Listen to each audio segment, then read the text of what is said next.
Welcome to 3D. Today is Tuesday, February 17, 2026. I am your rapporteur, and this is the Daily Dossier. Global headlines. Hardship returns.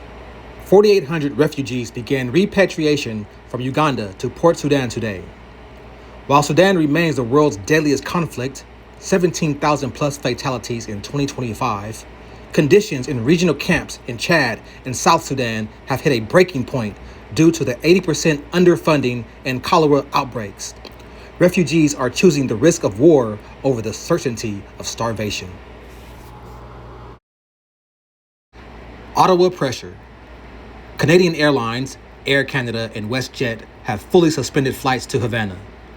This isn't just a fuel shortage, it's the result of tightening U.S. oil blockade. Canada is now facing internal pressure to break the blockade by sending emergency fuel to rescue its tourism industry and stranded citizens. The Trump sales clause. While the $1.25 trillion defense budget is stalled in the legislature's wand, news broke today that the Trump administration is considering bypassing the deadlock with a new emergency arms sale.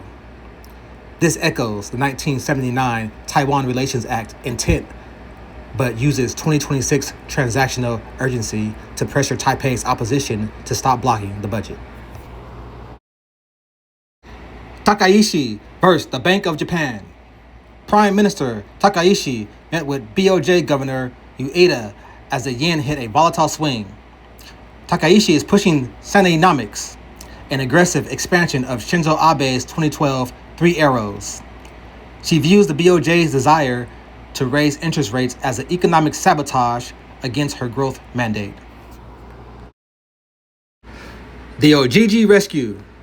Security forces rescued 9 children, 6 girls, 3 boys, taken from St. John's Catholic Church in Ojiji. The abduction occurred during midnight vigil prayer session. Police have arrested 2 suspects, Abubakar Jabril and Ashuru Ibrahim, found with 7.62 millimeter ammunition, linking the hit to organized banditry rather than a random local crime. AI chip tariffs. Samsung and SK Hynix are lobbying against a new 25% U.S. tariff on re-exported AI chips. They are arguing that since their memory chips, HBM, power the very NVIDIA AMD processors the U.S. wants to protect, taxing them hurts U.S. tech dominance. They are seeking most favored partner status to avoid being collateral damage. Tenant grid sovereignty. The Dutch state finalized the 3.3 billion sale of the 25.1% stake in its German grid to KfW. In 2009, the Dutch bought the German grid for a bargain, but the 2026 energy transition costs have turned it into a 25 billion liability. By selling parts now, the Netherlands is cashing out to fund its own domestic wind farm connections in the North Sea. The 20-year shadow. Prosecutors confirmed their request for a 5-year ban on Marine Le Pen holding office.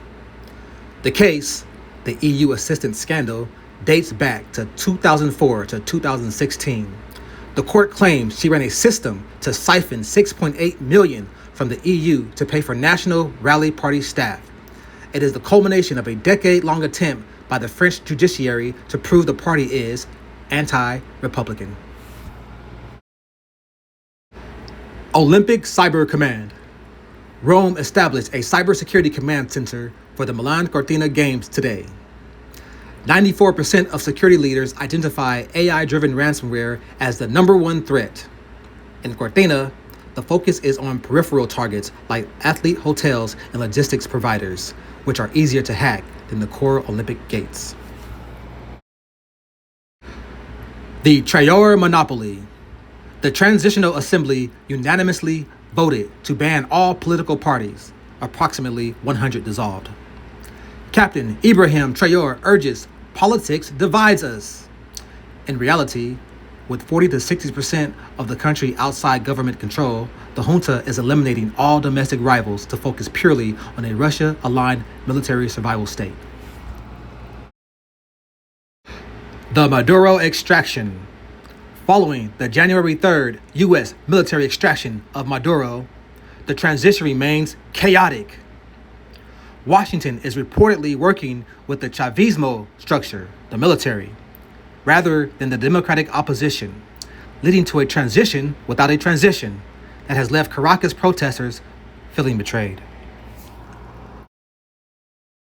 Deepwater 07 block. The NOC awarded exploration rights for the 07 block, 140 kilometers northwest of Benghazi, to a Repsol-led consortium. This is the first licensing round in 17 years. The deal includes a strategic cooperation agreement where the firms provide their own security to bypass the instability of the local gendarmerie. Legitimacy protests. Protests against President Nasri Asfira intensified today. Asfira took office January 27th under the cloud of U.S. intervention allegations. Protesters are specifically angry about the Mar-a-Lago pardon of former President Juan Orlando Hernandez, viewing it as a trade for Honduran sovereignty. 750 kV strike. The Bryansk region is without power following the Ukrainian drone strike on the Novobryanskaya substation. This was part of a 170 drone mass assault. By hitting a 750 kV node, Ukraine has crippled heating for 5 municipalities during a critical winter period, shifting their focus from military targets to industrial paralysis. Munich outcomes. The MSC closed with a new strategic pivot towards Turkey. For years, Europe kept Turkey at arm's length. Today, Munich delegates signaled that Turkey is now seen as the indispensable bridge for both Ukraine and the Middle East, as massive shift in Germany's geopolitical posture. Geneva War Games. As indirect nuclear talks began in Geneva, the IRGC launched war games in the Strait of Hormuz. This is a classic pressure cooker tactic. Tehran is offering a deal on enrichment in exchange for sanctions relief, while simultaneously showing they can close the world's most vital oil artery if the talks fail. Operation Decoy 3. Europol confirmed the seizure of $1.2 billion in counterfeit cash. Investigations have traced the origin to 379 postal parcels from Chinese hubs. Portugal was chosen as a primary transit point because its postal relationship with the former colonies in Asia is seen as a soft entry into the Eurozone's financial heart. Global thread. The Survivalist Realism. Today's data suggests we are moving past diplomacy and into survivalist realism. Nations are shedding burdens. The Netherlands is selling off parts of Germany's grid to save its own. Nations are choosing the lesser evil. Sudanese refugees are returning to a war zone because it's better than the camps. Nations are trading sovereignty for security.